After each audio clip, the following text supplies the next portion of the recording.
Welcome all. Today we are going to learn one more concept about plants.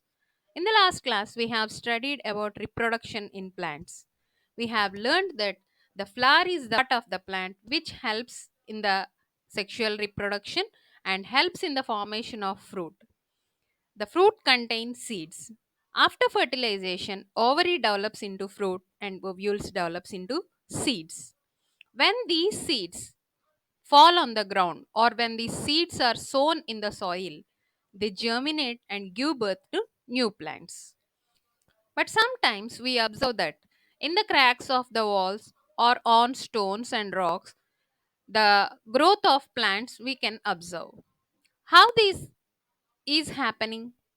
How the seeds of the plant is going into the cracked walls and on stones and even in the bit in between the rocks. Who is sowing the seeds there? How do the seeds reach there? So, in this lesson, we are going to learn about this concept, the seed dispersal. We may have observed that the fruits or vegetables which grow in the ground or in the fields or which grow in the garden or in our backyard, they contain seeds. All the fruits and vegetables they don't have the same seeds. Some they have only one seed, and whereas some they have many seeds. Generally, the plants are grown in our gardens by sowing seeds, or in the fields also by sowing the seeds. But different kinds of plants they grow in our surroundings. Who are sowing these seeds in different places around us? How does these seeds travel from one place to another place? That is, the seeds are dispersed from one place to another place by different agents. When all the seeds fall in the soil, they get buried in the ground and they are covered by the soil, and after some time, they germinate and new plants will start growing from the seeds. If all the seeds from the parent plant fall down on the ground and if they germinate in the same place, the place will not be sufficient for all the plants to grow. Even the new germinating seeds, they don't get enough nutrients, water, and even sunlight from the surroundings if all the seeds are growing in the same place. Without the sunlight, water, and nutrients, the plants or the seeds which germinated, they cannot survive and they will die. So, to avoid this competition between the plants which are germinating from the seeds, the seed dispersal process is very important and it is necessary.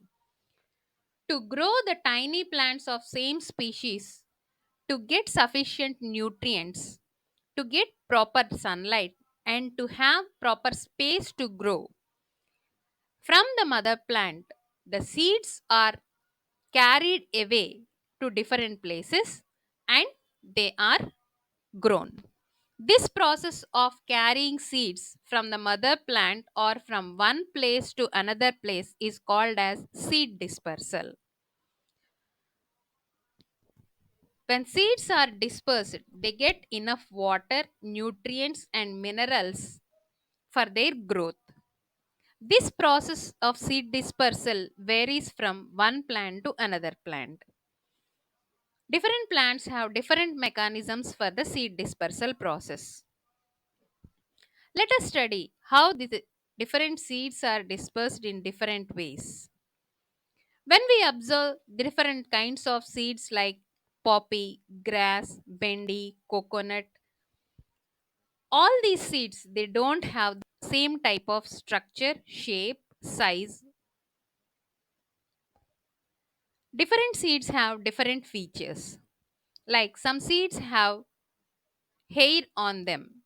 That means the seeds are covered with hair like structures. Some seeds have thorns. Some seeds are big, some seeds are small. Some seeds are round, some seeds are irregular in shape. Some seeds are light and some seeds are heavy. These different types of seeds, which have different structures, which are useful for their dispersal, agents like air or wind, water, insects, birds, animals, even sometimes humans also, they act as agents of the seed dispersal. The seeds which are dispersed through wind. Generally, the seeds which are dispersed through wind or air, they are light and they contain hair-like structures on them. When we see the seeds like caltropis, milkweed, dandelion, they have white hairy balls or parachute-like structures. These white hairy ball or parachute like structures moving in the air, we can observe in and around our surroundings, and even will try to catch them sometimes. The seeds which are light and have hairy structures at one end, they travel with wind or air and settle at a suitable place to germinate. Seeds that are dispersed through air are usually light in weight and they are small, or they have winged structures, or they have hairy structures on them. These seeds are adapted in such a way that they can be carried away easily by wind or air. These seeds they float in air or they are blown in air to travel to short distances. When the seeds are fall on the soil, they get buried under the soil and they absorb water and nutrients from the soil and they start germinating. In some plants like orchids, the seeds are very small with a covering. In plants like maple, they have wing like outgrowths, and the cotton seeds they have hairy structures.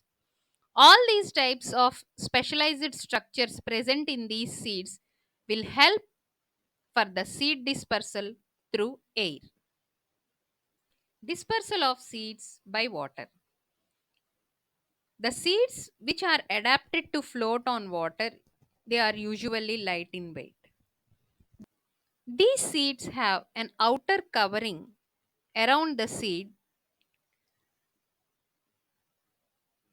like empty spaces filled with air, and some have fibrous structures around the seed which are filled with air that encloses the whole seed or fruit. Examples of the seeds which are dispersed by water are coconut and lotus seeds. The entire coconut fruit floats on water and moves from one place to another place. When it reaches the ground, it germinates. And that's why you usually found these coconut trees near the seashores. The seeds that have usually fall at the bottom of water and get carried by the flow of water also they germinate when they come in contact with the soil. Example of the seeds which fall at the bottom of water and get carried away by the water flow are seeds of lotus. Like this, some other seeds they are dispersed by birds and even by other animals also. Dispersal of seeds by birds and animals. Seeds are dispersed by animals in many ways. If the fruit have a fleshy outer covering, the fruit is eaten by animals while some dry fruits which have specialized structure like hooks, thorns, hairy parts on them, they get stuck to the bodies of animals and are carried to far places or distant places. When these seeds come in contact with the soil, they fall on the ground and start germinating. These type of seeds which have hooks and thorns and get stuck to the bodies of animals we can find in the grass plants. If we notice some kinds of fruits or seeds, they get stuck to the clothes even when we walk through the fields or bushes. They have hooks or thorns on them. These seeds they get stuck to the clothes or to the body parts of animals, and they are taken away to far places, and they in this way the seed dispersal is brought out with animals. Some seeds are sticky and get stuck to the beaks of the birds. In the course of flight, they fall down at distant places. While some birds carry the seeds with their beaks, while carrying the seeds with their beaks of birds, some seeds they fall before they reach to the nests. These seeds, which were fallen on the ground, when they come in contact with the soil, they start germinating. In this way, the birds and animals they help in the seed dispersal process. Some animals like squirrel, it collects a lot of nests and hides them on the ground before the onset of winter. And it can hardly eat all of them. Sometimes it even forgets where it has hidden its nuts. These nuts, which were hidden in the ground, after several days, when they get water and proper conditions for their germination, they start germinating. So in this way also the animals they bring out the seed dispersal process. Some birds like bulbul, myna, crow eat some fruits entirely which are covered with fleshy part. The flesh part gets digested and the seeds they are sent out from the body through their droppings. In this way, the birds they bring the seed dispersal process. Many fleshy fruits which are meant to be eaten by the animals, the fleshy part of the fruit is digested by the animals, and the undigested seeds which are uninjured are sent out from the body through the animal excretions. So in this way, by birds and through animals, the seed dispersal process is done. I hope all of you understood the topic well. Thank you. In the next class, we'll continue about some more methods of seed dispersal process.